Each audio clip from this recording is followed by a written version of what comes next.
बिस्मिल्लाहिर्रहमानिर्रहीम। अस्सलातु वस्सलामु अलैका या सय्यदी या रसूलल्लाह व अला आलिका व सहाबिका या सय्यदी या हबीबल्लाह।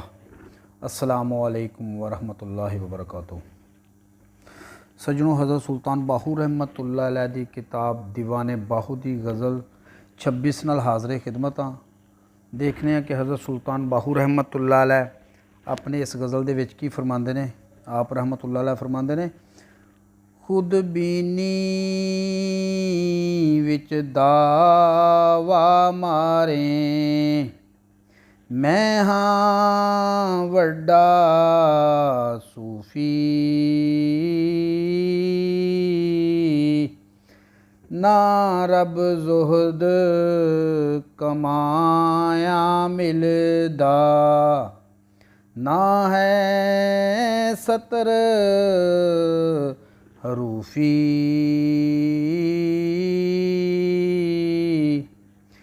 एहा ज़ुहद इबादत तेरी, सारी बेवा कूफी, ज़ाहिद आबद आलम कोई नहीं, हक शियूखी,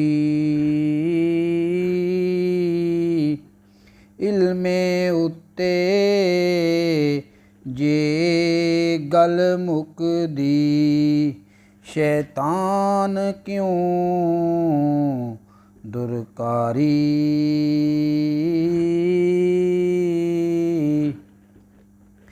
कितने ताएं अपने आप नूं बाकी समझ बनाई, शेखां वाले कपड़े पाके, मसले उल्ट सुनाई, कितने ताईं लिबास मकरदा, अंदर फ़क्र छुपाई, हसद बखीली दे विच पाके, वड्डा दना सदाई, एहा बनावट फ़कीरां वाली, खुद बीनी है सारी, अंदर दे विच कर निगाहें, जे वेखें इस सिर नूं, यार प्यारा अंदर तेरे, तू ढूंढे दर दर नूं, दूजी वारी फेर न बोली, छोड़ी खुदी फ़ख्र नूं,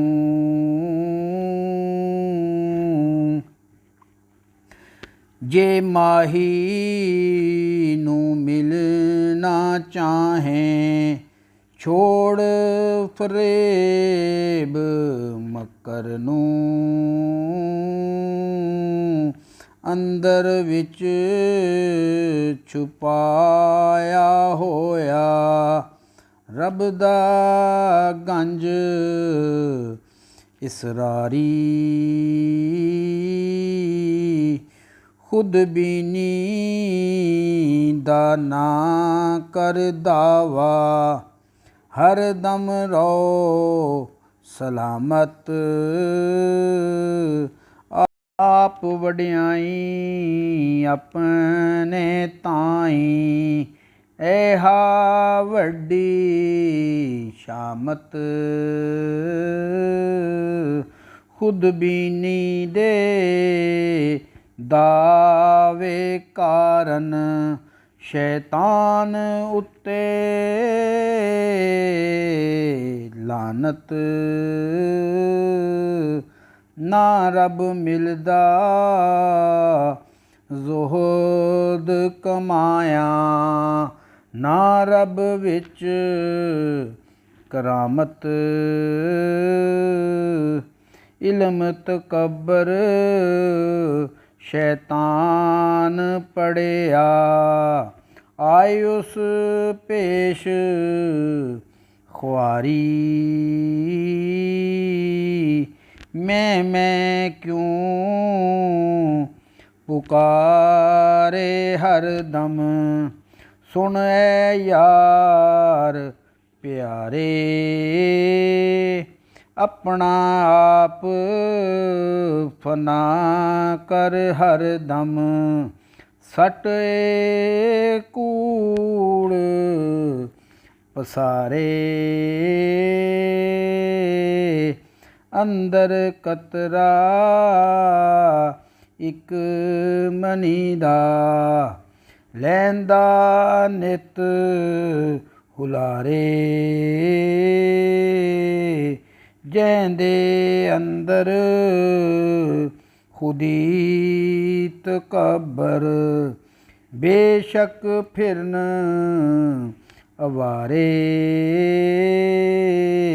अंदर कतरा एक मनी दा आखिर खाक शुमारी। नाज़रीन इस दे नाल ही अपने मेज़बान खालिद कमर नूं इजाज़त दिओ। आइंदा मिलांगे इंशाअल्लाह दीवाने बाहू दी गज़ल नंबर 27 दे नाल। उस वक्त तक अपना ख्याल रखिया जे। अल्लाह हाफिज़।